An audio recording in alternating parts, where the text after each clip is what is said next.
छत्तीसगढ़ के बुलेटिन में आप सभी का स्वागत है। मैं हूं आपके साथ यशी शुक्ला और बुलेटिन की शुरुआत करेंगे उससे पहले सुर्खियों पर नजर डाल लेते हैं। छत्तीसगढ़ में बघेल सरकार के 2 साल पूरे। 2 साल में सीएम बघेल ने किया कई योजनाओं का लोकार्पण और शिलान्यास। बघेल सरकार के 2 साल पूरे। 2 साल पूरे होने पर मैराथन का आयोजन। सीएम बघेल ने की मैराथन दौड़ में लिया हिस्सा। रायपुर में बघेल सरकार के 2 साल पूरे होने पर मैराथन वर्चुअल मैराथन में दौड़े प्रदेशवासी। मैराथन दौड़ को लेकर लोगों में दिखा उत्साह।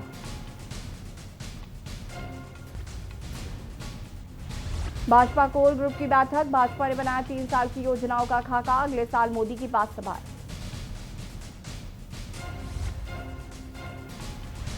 अब साल भर में ले सकते हैं मशरूम का स्वाद। बड़ी और प्रोटीन पाउडर का भी मिलेगा स्वाद। रोजगार के साथ ही आत्मनिर्भर हो रही हैं महिलाएं।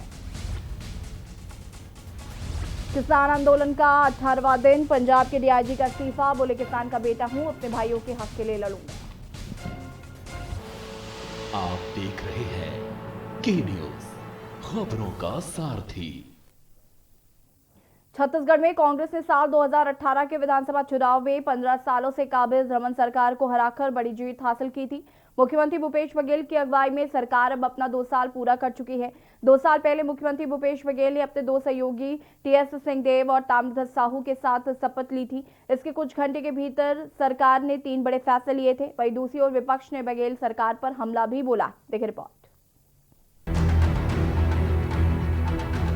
छत्तीसगढ़ में कांग्रेस ने साल 2018 के विधानसभा चुनाव में 15 सालों से काबिज रमन सरकार को हराकर बड़ी जीत हासिल की थी। मुख्यमंत्री भूपेश बघेल की अगुवाई में सरकार अब अपना 2 साल पूरा कर चुकी है। 2 साल पहले मुख्यमंत्री भूपेश बघेल ने अपने 2 सहयोगी टीएस सिंहदेव और ताम्रध्वज साहू के साथ शपथ ली थी। इसके कुछ घंटे के भीतर ही सरकार ने 3 बड़े फैसले लिए थे। इसमें से 2 धान खरीद और कर्ज माफी सीधे किसानों से जुड़े थे। इन फैसलों ने इस बात का स्पष्ट संकेत दे दिया था कि सरकार का फोकस गांव, किसान और ग्रामीण अर्थव्यवस्था पर ज्यादा रहने वाला है। आज 2 साल पूरे होने पर गृह मंत्री ताम्रध्वज साहू ने कहा कि सरकार के 2 साल के कार्यकाल में 3/4 वादे पूरे हो चुके हैं। 1/4 बचा है, उसके लिए 3 साल का समय बचा है। आगे कहा कि गृह मंत्री साहू ने मुख्यमंत्री ने जिस तरह त्वरित गति से काम किया उसी का परिणाम है और परिणाम में देखेंगे तो छत्तीसगढ़ को अलग अलग विभागों में अलग अलग इनाम, प्रथम पुरस्कार, द्वितीय पुरस्कार मिला है व अन्य पुरस्कार पूरे भारतवर्ष में मिले हैं। इन 2 सालों में छत्तीसगढ़ के मुख्यमंत्री के कार्यों के परिणाम स्वरूप है, उसी का परिणाम है और परिणाम में देखेंगे तो छत्तीसगढ़ को अलग अलग विभागों में अलग अलग इनाम, प्रथम पुरस्कार, द्वितीय पुरस्कार मिला है और आज अन्य पुरस्कार पूरे भारतवर्ष में मिले हैं।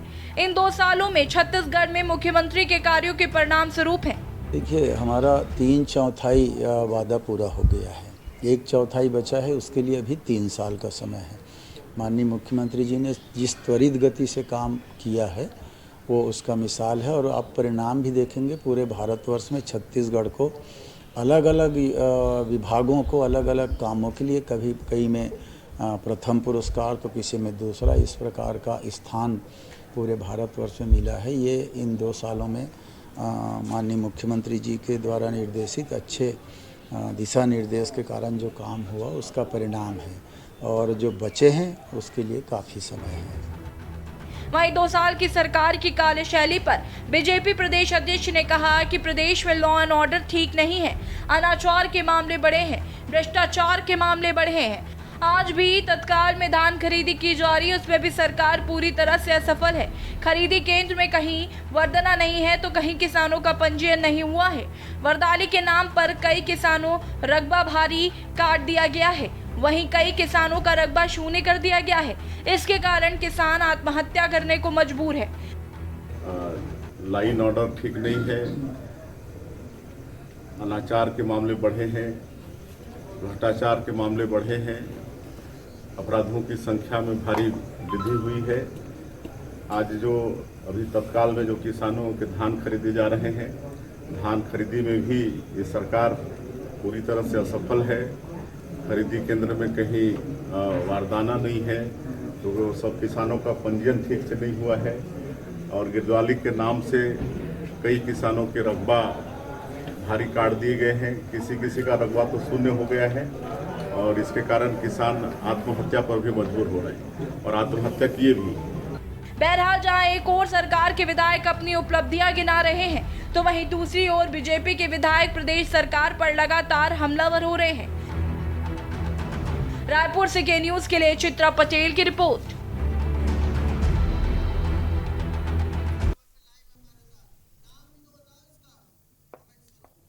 और छत्तीसगढ़ सरकार के 2 साल पूरे हो चुके हैं। मुख्यमंत्री भूपेश बघेल के आह्वान पर आज छत्तीसगढ़ के नागरिक बड़ी संख्या में वर्चुअल मैराथन में उन्होंने हिस्सा लिया।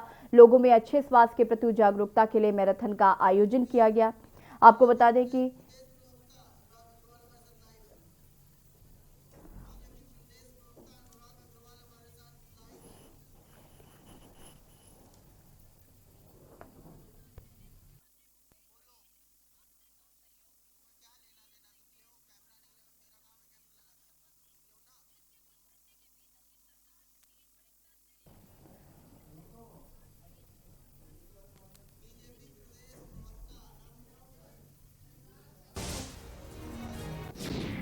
और हमारे साथ बीजेपी प्रदेश प्रवक्ता अनुराग अग्रवाल जी जुड़ चुके हैं।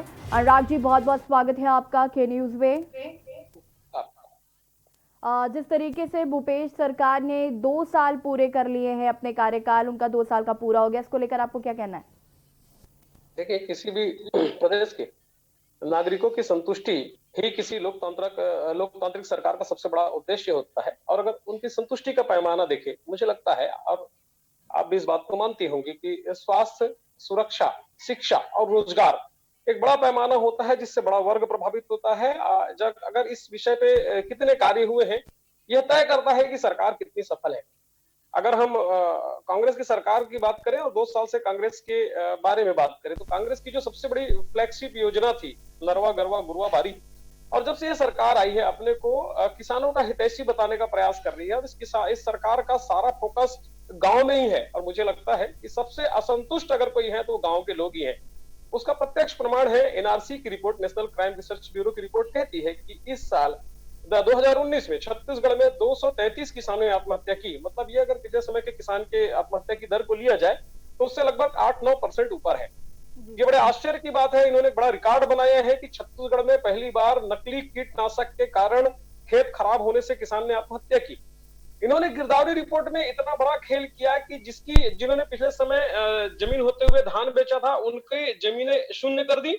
और इन्होंने खेत में मेड़े कम कर दी, इन्होंने नालियां कम कर दी, इन्होंने पंप हाउस घटाने का आदेश दिया, अपने यहाँ के पटवारियों को लक्ष्य दिया। इससे किसान जिनके 10 एकड़, 20 एकड़, 15 एकड़ थे, उनके 25, 30, 35% तक खेत कम हो गए, ऐसा हमारा अनुमान है। और रिसर्च बताती है कि इन्होंने लगभग 3 लाख एकड़ जमीन कम कर दी। मतलब लगभग 750 करोड़ रुपए किसानों का नुकसान हुआ है।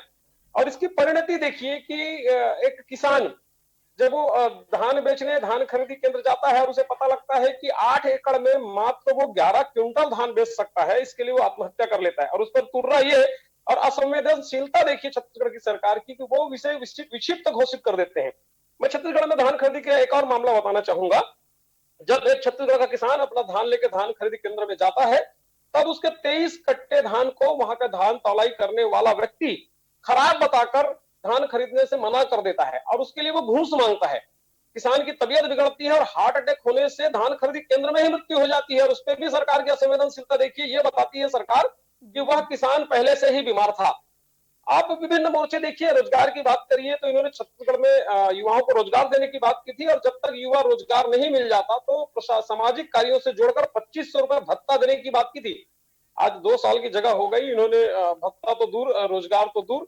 मुझे लगता है कि सिर्फ इवेंट की सरकार होकर रह गई है, विभिन्न इवेंट करती है। अगर महिलाओं के मोर्चे की बात करें तो छत्तीसगढ़ आज संगठित अपराध का सबसे बड़ा गढ़ बन गया है। महिलाओं के खिलाफ अत्याचार की बात करें तो 2 साल में लगभग 5 लाख महिलाओं से अनाचार की घटनाएं छत्तीसगढ़ में हो चुकी हैं। उसमें नाबालिग बच्चियों की संख्या हो, सामूहिक अनाचार की घटना हो, हत्याओं का तो आलम यह है कि छत्तीसगढ़ की राजधानी रायपुर के जय स्तंभ चौक में चाकू से गोभ के एक व्यक्ति की हत्या हो जाती है। और अपराधी छत्तीसगढ़ में इतने दुस्साहसी हो गए हैं कि वो हत्या करके उसका वीडियो बना के महिमा मंडित करते हैं और यहाँ की सरकार, यहाँ की पुलिस हाथ पर हाथ धरे बैठी रहती है। लॉकडाउन में जब पूरे प्रदेश में लोगों को दूध सब्जियां मिलने दुभर हो गई थी, जो लोगों के रोजगार के लाले पड़े थे, तब छत्तीसगढ़ में बड़े बड़े होटलों में हाई प्रोफाइल पार्टियां इन पुलिस की नाक के नीचे होती थी और वहां पे एक गोलीकांड की घटना हुई। अगर ये गोलीकांड नहीं होता तो शायद ये घटना उभरती नहीं। और उस गोलीकांड में कांग्रेस की एक नेत्री का नाम आता है, जिसके अगर फेसबुक प्रोफाइल देखें तो कांग्रेस के बड़े नेताओं से उनके फोटोग्राफ्स हैं। और घटना ऐसे परिवर्तित होती है, घटना चक्र ऐसा घटता है कि जो पुलिस वाला जो टीआई उस घटना की जांच करते रहता है, उस टीआई को वहां से हटा दिया जाता है। तो मुझे लगता है कि सरकार जिन जिन वादों को, जिन जिन मोर्चों को लेकर छत्तीसगढ़ में शासन प्राप्त की, जिन लोगों से जो वादे करके इन्होंने शासन मिला है और छत्तीसगढ़ के जनता ने प्रचंड बहुमत दिया है, मुझे लगता है ये सारे मोर्चों पे फेल साबित हुए हैं। और ये इवेंट की सरकार है जो अपनी पीठ थपथपाकर वाहवाही लेने की प्रयत्न कर रही है, लेकिन मुझे लगता है जनता सब देखती है, जनता सब जानती है। और यह जनता की सेवा अगर लगातार ना करें तो मुझे लगता है जल्दी ही जनता इनको इनकी स्थितियां दिखा देगी। जी। अनुराग जी, जिस तरीके से काफ़ी वादे किए जाते हैं, क्योंकि चुनाव जब नज़दीक आते हैं तो तमाम तरीके के वादे सरकार जो पार्टियां हैं वो अपनी तरफ से करती हैं। अगर हम भूपेश बघेल के वादों की बात करें तो उनकी तरफ से आज एक स्टेटमेंट भी जारी किया गया था उनके मंत्री द्वारा कि हमने 1/4 जो वादों का है हिस्सा वो रह गया है, बाकी 1/3 हिस्सा हमने पूरे जो वादे किए थे वो पूरे कर लिए हैं। तो उसको लेकर आपको क्या कहना है?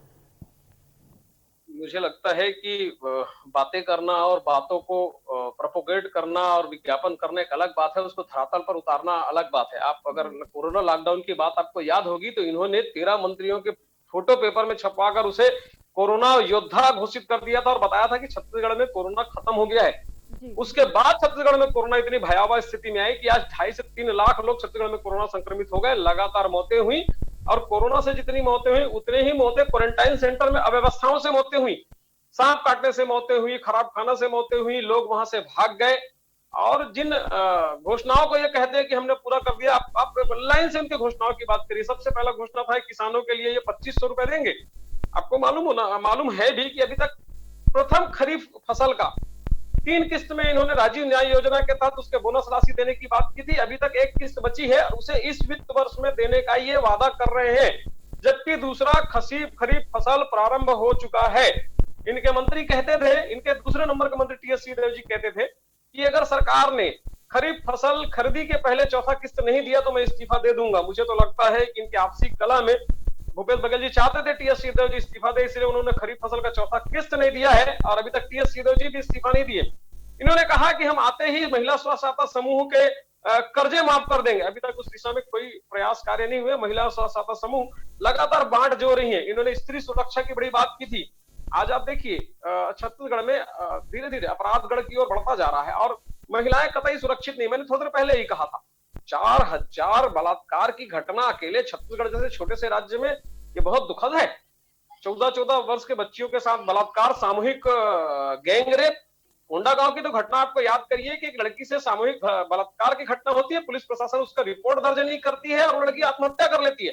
फिर भी पीड़ित पक्ष उसके परिवार को दबाते हैं और उसके पिता जब आत्महत्या का प्रयास करते हैं तब ये मामला खुलता है। मतलब सुरक्षा के मामले में ये फेल है।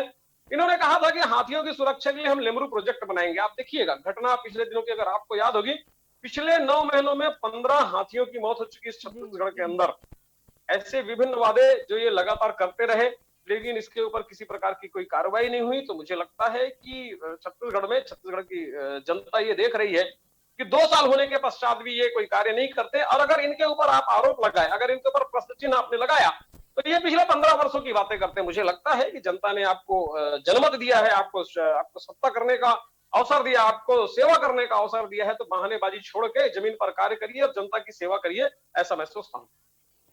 अनुराग जी, जिस तरीके से धान खरीदी को लेकर भी सरकार के द्वारा बहुत सारे वादे किए गए थे, धान खरीदी की अगर हम बात करें तो जिस तरीके से सरकार ने कहा था कि हम सभी किसानों का जो है वो धान उचित मूल्य पर खरीदेंगे, उसको लेकर आपकी क्या राय है? आप क्या कहना चाहेंगे?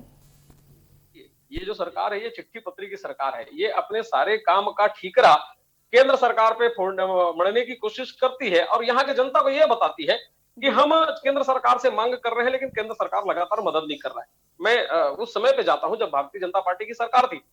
भारतीय जनता पार्टी की सरकार में पूरे 15 वर्ष 1 नवंबर को धान खरीदी प्रारंभ हो जाता था, दिवाली के पहले धान खरीदी प्रारंभ हो जाती थी। छत्तीसगढ़ में धान ही आय का एक बहुत बड़ा स्रोत है। जैसे यहाँ के अधिकतर लोग खेती किसानी करते हैं और जैसे ही धान से किसानों के पास पैसा पहुंचता था तो वो किसान खरीदारी करता था और बाजार में रौनक आती थी। उस समय कांग्रेस के तात्कालिक प्रदेश अध्यक्ष जो वर्तमान में मुख्यमंत्री है भूपेश बघेल जी, वो छत्तीसगढ़ की सरकार से मांग करते थे कि छत्तीसगढ़ में धान की 2 किस्में होती हैं। एक माई धान बोलते हैं जो देर से पकता है, एक हरूना धान बोलते हैं जो जल्दी पक जाता है।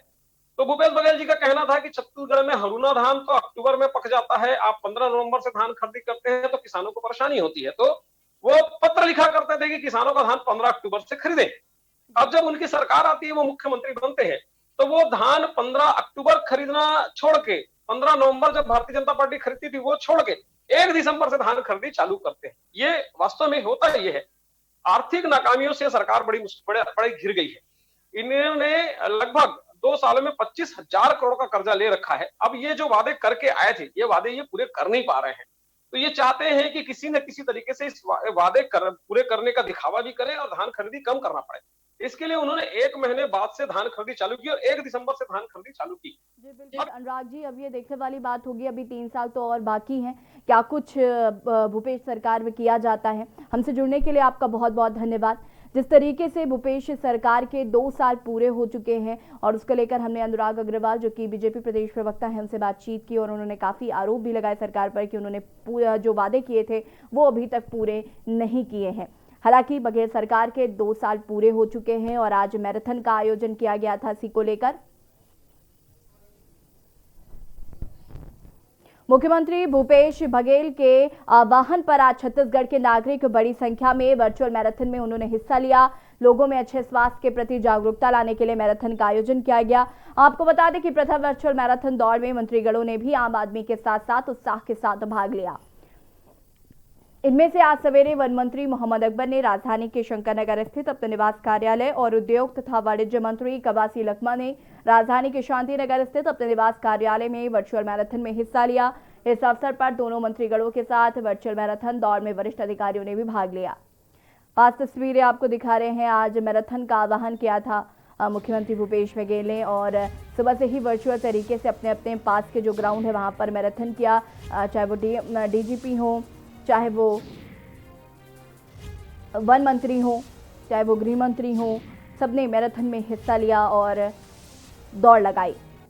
और आज सुबह मुख्यमंत्री भूपेश बघेल ने भी ट्वीट किया था और आह्वान किया था कि लोग ज़्यादा से ज़्यादा जुड़ें और इस दौड़ का हिस्सा बने।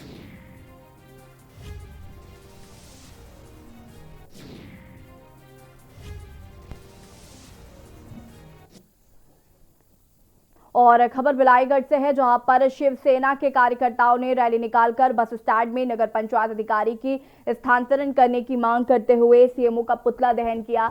दरअसल शिवसेना के जिला सचिव गगन वैष्णव की माने तो पुराना नगर पंचायत परिसर में नगर पंचायत द्वारा जनहित कार्य को दरकिनार कर चबूतरा निर्माण किया जा रहा है। चबूतरा निर्माण होने से नगर के लोगों को कई परेशानियों का सामना करना पड़ा, जिस पर तत्काल रोक लगाई जाए। पहले भी रोक लगाने नायब तहसीलदार को ज्ञापन सौंपा गया था, परंतु चबूतरा निर्माण पर रोक नहीं लगाई गई, जिससे कि आक्रोश में बाइक और 4 पहिया से पूरे भटगांव नगर का भ्रमण किया और सीएमओ के खिलाफ नारे लगाए। वहीं नगर पंचायत अधिकारी को दूसरे स्थानांतरण करने की मांग रखी और सीएमओ का पुतला दहन किया।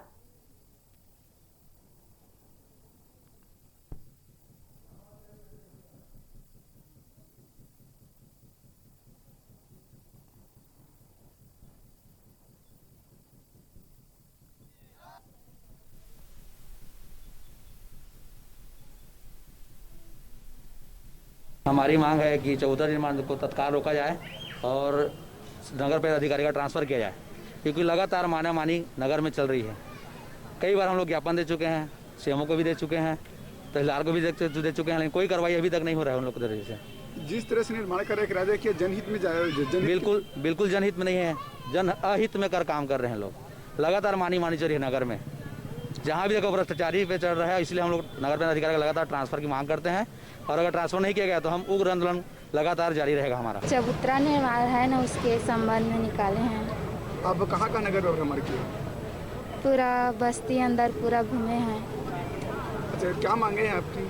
हमारी मांगे है कि जो बन रहा है उसको रोक लगाया जाए जल्द से जल्द डर एक ऐसी चीज है जो कुछ भी करने पर मजबूर कर देती है। जीवन में काले साए का प्रकोप बताकर बालोद जिले में लाखों रुपए की ठगी करने का मामला सामने आया। जिले के मरकाटोला में एक व्यक्ति अंधविश्वास की आस्था तले ठगी का शिकार हो गया। दरअसल सिवनी गांव में डेरा लगाकर अस्थायी रूप से रहने वाले सपेरों का समूह मरकाटोला निवासी एक व्यक्ति के घर गए। उनके जीवन में ग्रहों का विपरीत दिशा बताकर प्रकोप को दूर करने का झूठा आश्वासन देते हुए षड्यंत्र पूर्वक छल कपट कर 4,67,000 रुपए ठग लिए गए और वहीं बाद में पीड़ित ने पूरे मामले की जानकारी थाने में दी। मामले को गंभीरता से लेते हुए वरिष्ठ पुलिस अधीक्षक जितेंद्र सिंह मीणा ने तत्काल टीम गठित कर ठग गिरोह को पकड़ने की साजिश रची और 2 ठगों को पुलिस ने गिरफ्तार भी कर लिया।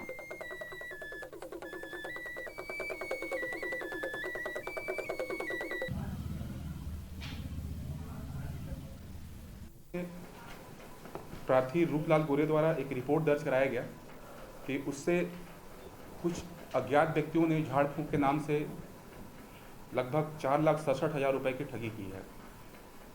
पूछताछ में ये बात आई कि उन्होंने उसको कुछ ये बताया कि अगर झाड़ फूंक कराओगे, पूजा पाठ कराओगे तो आपके जीवन में तरक्की होगी, आपको लाभ होगा। ये सोचकर उसको थोड़ा सा बकाया और उससे एडवांस में कुछ पैसा लिया। जिला जांजगीर चांपा क्षेत्र के जयदेवपुर विकासखंड के ग्राम पंचायत कचवंदा और ग्राम पंचायत बेलादुला के किसानों के साथ जयदेवपुर विधानसभा के किसानों के हितैषी विधायक केशव प्रसाद चंद धान खरीदी की समस्या को लेकर जयदेवपुर में आजाद बाराद्वार मुख्य मार्ग पर अनिश्चितकालीन धरने पर बैठ गए। मामले की जानकारी होते ही जयदेवपुर थाना प्रभारी सहित आलाधिकारी मौके पर पहुंचे। वही किसानों के प्रदर्शन से यातायात बाधित रहा।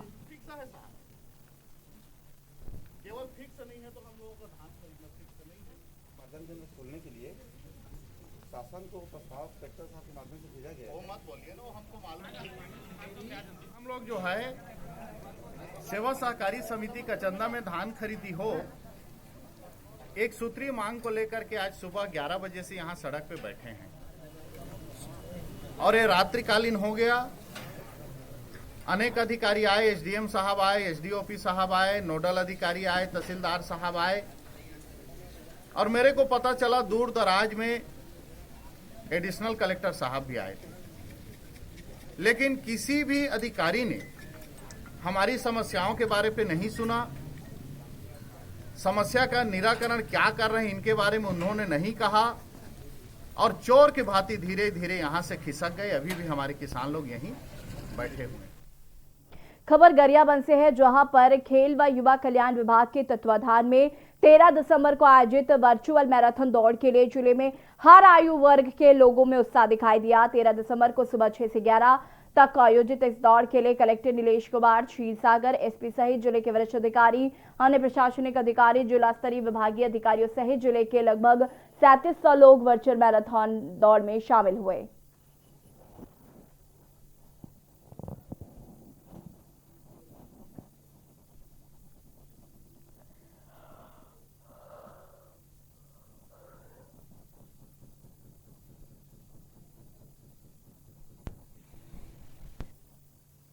छत्तीसगढ़ में पहली बार आयोजित होने वाले वर्चुअल मैराथन दौड़ के लिए कांकेर जिले में अनेकों प्रतिभागियों ने भाग लिया। वर्चुअल मैराथन दौड़ में युवाओं से लेकर अफसरों में भारी उत्साह देखा गया। कलेक्टर चंदन कुमार के साथ साथ संसदीय सचिव व विधायक शिशुपाल शौरी भी वर्चुअल मैराथन दौड़ में उन्होंने हिस्सा लिया। जिले के सैकड़ों युवाओं ने इस वर्चुअल मैराथन दौड़ में शामिल होकर इसे सफल बनाया।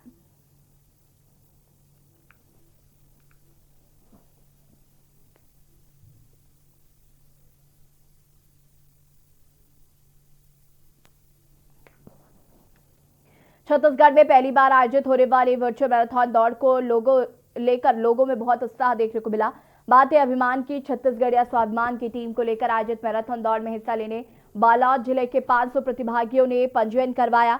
सभी प्रतिभागियों ने रविवार को निर्धारित समय के अनुसार सुबह 7 से 11 बजे तक दौड़ लगाकर वीडियो ट्विटर पर और फेसबुक पर अपलोड किया। तो वहीं बालोद जिले के कलेक्टर जन्मेजय मोहबे भी इस मैराथन में उन्होंने हिस्सा लिया।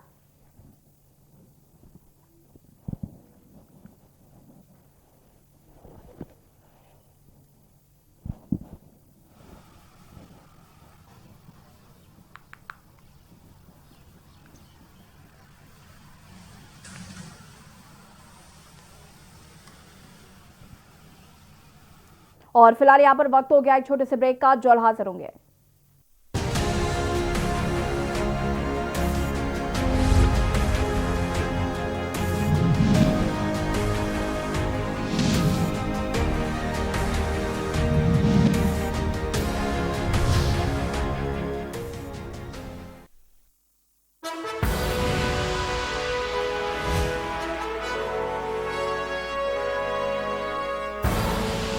आप देख रहे हैं के न्यूज, खबरों का सारथी। लम्हे छोटे से ये जिंदगी से भरे, इन्हें हाथों में भर ले और जी ले जरा। मुसाफिरा तू है चला, मुसाफिरा रे। छोटे छोटे लम्हों का अनोखा सफर, कमला पसंद, अनोखा स्वाद। क्या है भरण पोषण की परिभाषा? भरण पोषण पर किनका है हक? बेऔलाद किससे पाए अपना हक?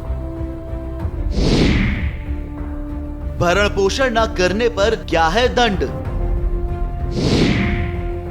भरण पोषण की क्या होगी राशि?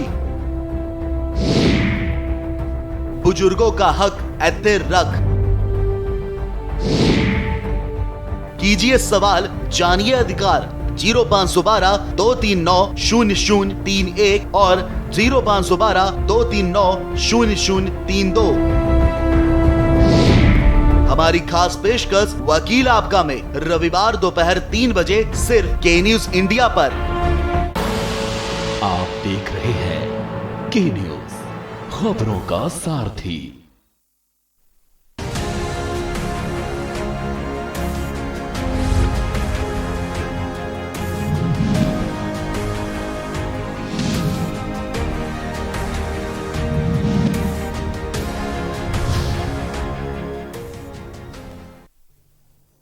ब्रेक के बाद एक बार फिर से आप सभी का स्वागत है। जगदलपुर के जिले बस्तर में नवा छत्तीसगढ़ के 2 वर्ष पूरे होने पर बस्तर ने भी दौड़ लगाई। बात है अभिमान के, छत्तीसगढ़ या स्वाभिमान के। भावना से ओतप्रोत बस्तर वासियों ने भी सुबह से ही विभिन्न स्थानों में दौड़ लगाते हुए दिखाई दिए। कोरोना संक्रमण को देखते हुए छत्तीसगढ़ शासन द्वारा सामूहिक रूप से दौड़ में शामिल होने की बजाय अलग अलग स्थानों में दौड़ लगाने की अपील की गई थी, जिसे देखते हुए प्रतिभागियों ने अलग अलग स्थानों में दौड़ लगाने के बाद सोशल मीडिया प्लेटफॉर्म जैसे फेसबुक, ट्विटर पर हैशटैग रन विद छत्तीसगढ़ के साथ अपलोड किया। इस कड़ी में कलेक्टर ने अपने ही निवास में स्थित वॉकिंग ट्रैक पर दौड़कर इस अभियान में हिस्सा लिया।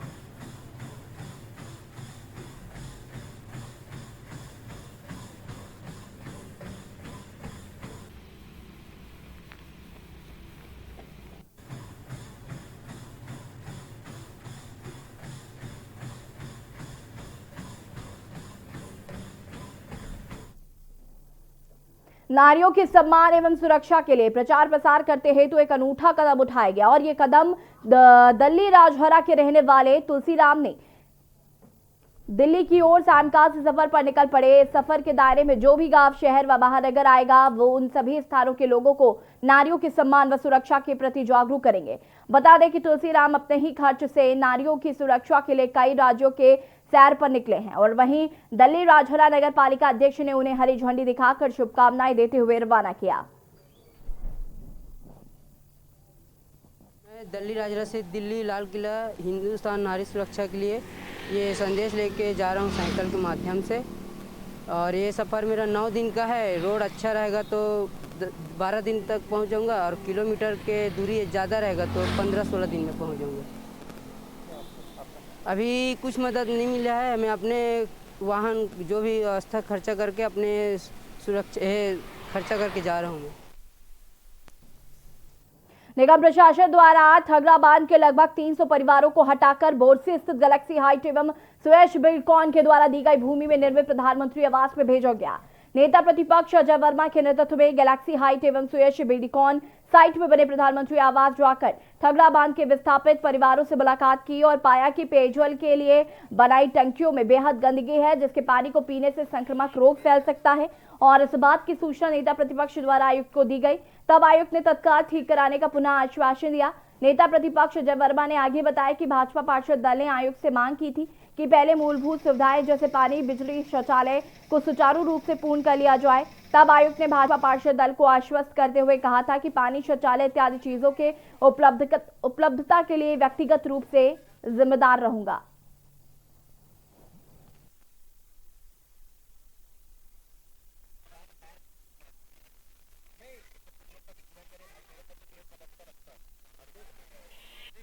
टंकी बहुत गंदा है और साफ नहीं है, जो पीने का पानी नहीं पी सकते। ये अभी हम खड़े हैं बोरसी की गैलेक्सी हाइट में, जहाँ ठगड़ा बांध के विस्थापितों को लाया गया है।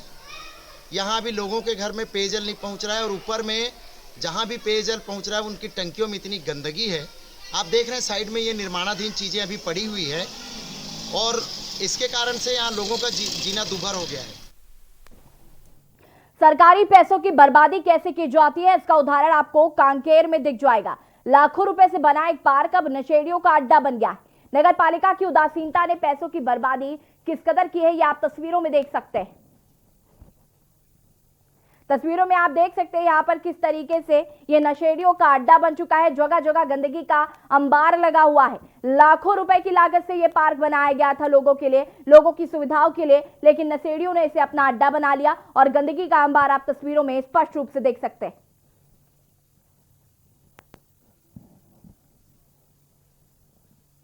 छत्तीसगढ़ के बुलेटिन में फिलहाल इतना ही। देखते रहिए के न्यूज़ ज़रिया। नमस्कार।